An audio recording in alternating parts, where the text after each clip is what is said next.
Assalamualaikum warahmatullahi wabarakatuh. Nama saya Marita Erliti Astuti, kelas 19 SI 01 SR, NPM 19071026.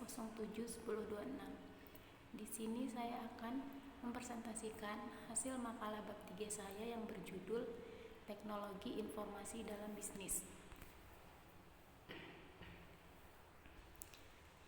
Yang pertama, data dan informasi. Data merupakan sebuah fakta mentah atau rincian peristiwa yang belum diolah dan terkadang tidak dapat diterima oleh akal pikiran dari penerima data tersebut. Maka itu, data harus diolah terlebih dahulu menjadi informasi untuk dapat diterima oleh penerima. Informasi merupakan hasil dari pengolahan data yang sudah dapat diterima oleh akal pikiran penerima informasi yang nantinya bisa digunakan untuk pengambilan keputusan. Informasi sendiri dapat berupa hasil gabungan, hasil analisa, hasil penyimpulan, dan juga bisa suatu hasil pengolahan sistem informasi komputerisasi. Kendala perkembangan teknologi. Dalam Kamus Besar Bahasa Indonesia, kendala berarti halangan, rintangan, faktor atau keadaan yang membatasi, menghalangi atau mencegah pencapaian sasaran, kekuatan yang memaksa pembatalan pelaksanaan. Hambatan penggunaan teknologi informasi dalam bisnis. Yang pertama, ketidaksesuaian teknologi yang digunakan dengan jenis bisnis yang dijalankan. Salah satu hambatan penggunaan teknologi dalam komunikasi bisnis adalah adanya ketidaksesuaian antara teknologi yang digunakan dengan jenis bisnis yang dijalankan. Hasil studi menunjukkan bahwa beberapa organisasi atau perusahaan tidak menggunakan internet untuk menjual produk atau jasa karena menurut mereka internet dan e-commerce tidak sesuai dengan jenis bisnis yang mereka jalankan. Mereka lebih memilih menggunakan internet sebagai media komunikasi dibandingkan sebagai media pemasaran. 2. Kurangnya literasi teknologi yang dimiliki oleh manajer. Dalam organisasi atau perusahaan, manajer atau pimpinan memiliki pengaruh yang besar terhadap penggunaan teknologi. Hasil studi menunjukkan bahwa persepsi manajer atau pimpinan berpengaruh pada cara pandang organisasi atau perusahaan pada peran teknologi. 3. Kurangnya literasi teknologi yang dimiliki oleh pegawai. Hambatan penggunaan teknologi dalam komunikasi bisnis juga disebabkan oleh kurangnya literasi teknologi yang dimiliki oleh pegawai. Hal ini terjadi manakala manajer atau pimpinan organisasi atau perusahaan telah melek teknologi sementara pegawai di bawahnya tidak memiliki keterampilan dalam menjalankan teknologi yang digunakan. 4. Teknologi yang digunakan kurang memenuhi standar yang dibutuhkan. Penggunaan teknologi dalam komunikasi bisnis yang kurang memenuhi standar juga dapat mendatangkan hambatan tersendiri. Berbagai perangkat teknologi yang digunakan untuk komunikasi antara pembeli dan penjual umumnya membutuhkan untuk berbagai platform yang sama. 5. Alokasi dana.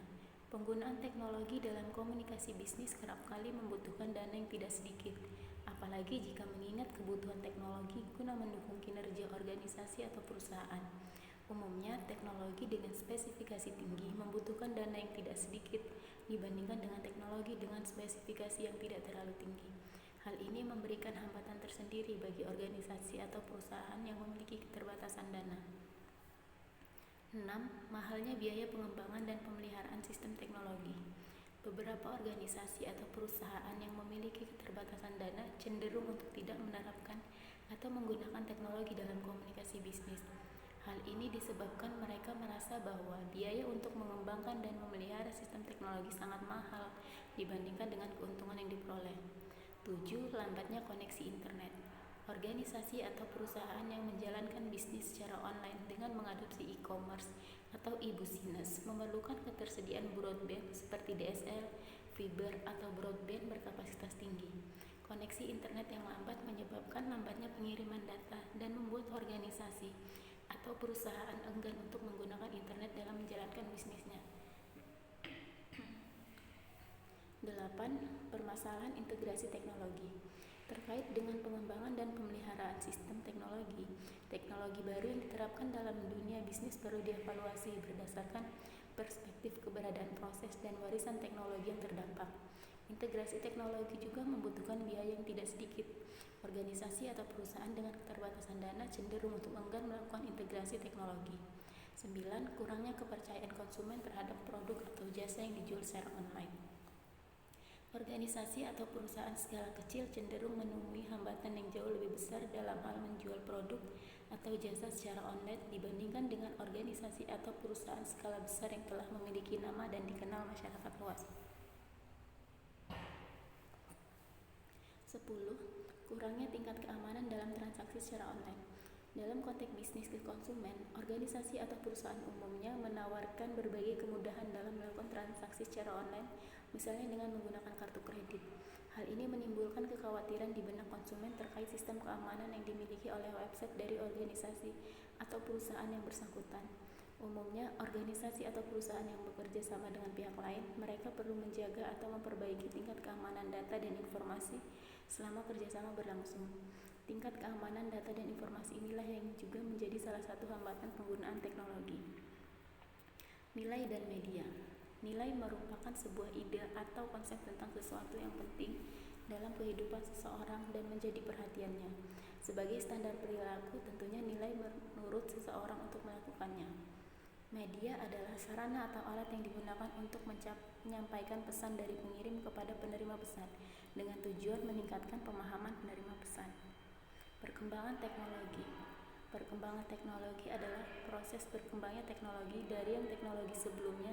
Pada perkembangan teknologi, terdapat hal baru yang dapat diterapkan dalam teknologi tersebut. Dampak positif perkembangan teknologi. 1. Bidang pendidikan. TIK telah mengubah proses pembelajaran konvensional. Setidaknya ada 5 pergeseran itu, yakni dari pelatihan ke penampilan, dari ruang kelas ke mobilitas di mana saja, dari kertas ke media online, dari fasilitas fisik ke fasilitas jaringan kerja, dan dari waktu siklus ke waktu nyata. 2. Bidang kesehatan. Dalam bidang kesehatan, salah satu penerapan TIK pada manajemen rekam medis menggunakan kartu pintar atau smart card. Hanya dengan memasukkan data pada kartu itu, tenaga medis atau yang berkepentingan bisa memperoleh riwayat penyakit pasien dan penanganannya. TIK juga dipakai pada pencitraan alat-alat medis seperti CT scan dan MRI. 3. Bidang transportasi. Penggunaan TIK pada bidang transportasi misalnya di teknologi pesawat terbang. Pada pesawat terbang terdapat fitur pilot otomatis yang dikendalikan dengan program komputer. 4. Bidang jasa pengiriman. Jasa pengiriman saat ini makin maju. Jika dahulu mengirim paket tidak tahu kapan akan sampai, sekarang paket yang dikirim dapat dilacak posisinya secara real time. Hal ini membutuhkan TIK dalam penerapannya. Bidang bisnis. Dalam bidang bisnis, penggunaan TIK diterapkan pada perdagangan secara elektronik atau e-commerce. Fitur ini memerlukan jaringan komunikasi internet. E-commerce memudahkan dua atau banyak pihak untuk melakukan transaksi tanpa harus bertemu langsung secara fisik. Selanjutnya, bidang perbankan. Salah satu kemajuan TIK dalam bidang perbankan adalah fitur internet banking. Kini, nasabah bisa dengan mudah melakukan berbagai transaksi perbankan hanya dengan membuka situs layanan dari bank. Bahkan, sudah berkembang pula mobile banking yang memungkinkan transaksi perbankan dilakukan lewat ponsel pintar. Dampak negatif perkembangan teknologi. 1. Pelanggaran hak cipta. Kemajuan TIK ada yang disalahgunakan oleh orang tidak bertanggung jawab, biasanya terkait pelanggaran hak cipta. Pelanggaran ini meliputi pembajakan software, penggandaan tanpa seizin pembuat karya, hingga pemakaian tanpa seizin pembuat. 2. Kejahatan cyber atau cybercrime. Kejahatan ini dilakukan secara online dengan memanfaatkan teknologi atau jaringan komputer. Contoh kejahatannya seperti pembajakan kartu kredit, penipuan online, dan sebagainya. Kejahatan siber dapat terjadi lintas negara, memberikan kerugian besar dan sering sulit dibuktikan secara hukum. 3. Pornografi, perjudian, dan penipuan. Ketiga hal tersebut sangat marak di dunia online dan menjadi sisi negatif dari TIK. Namun, sebagian negara melegalkan pornografi dan perjudian terkait aturan-aturan tertentu. Sementara untuk penipuan, banyak oknum yang menyalahgunakan TIK guna menipu orang lain demi mendapatkan sejumlah uang. 4. Penyebaran malware. Malware adalah program komputer yang sifatnya mencari kelemahan software. Penggunaannya seperti untuk membobol atau merusak sistem operasi maupun merusak software. Contoh malware adalah virus, worm, keylogger, trojan, spyware, dan sebagainya. Contoh kasus, Istilah hacker biasanya mengacu pada seseorang yang punya minat besar untuk mempelajari sistem komputer secara detail dan bagaimana meningkatkan kapabilitasnya. Adapun mereka yang sering melakukan aksi-aksi perusakan di internet lazimnya disebut cracker. Boleh dibilang cracker ini sebenarnya adalah hacker yang memanfaatkan kemampuannya untuk hal-hal yang negatif. Aktivitas cracking di internet memiliki lingkup yang sangat luas, mulai dari pembajakan akun milik orang lain, pembajakan situs web, probing, menyebarkan virus, hingga pelumpuhan target sasaran. Tindakan yang terakhir disebut sebagai DOS, Denial of Service. DOS attack merupakan serangan yang bertujuan melumpuhkan target, hang crash, sehingga tidak dapat memberikan layanan. Pada kasus hacking ini, biasanya modus seorang hacker adalah untuk menipu atau mengacak-acak data sehingga pemilik tersebut tidak dapat mengakses web miliknya. Untuk kasus ini, pasal 406 KUHP dapat dikenakan pada kasus device atau hacking yang membuat sistem milik orang lain seperti website atau program menjadi tidak dapat berfungsi sebagaimana mestinya. Kesimpulannya, waktu zaman dahulu berkomunikasi sangat sulit, berbeda dengan zaman sekarang ini. Perkembangan teknologi komunikasi sangat pesat dan sangat mudah.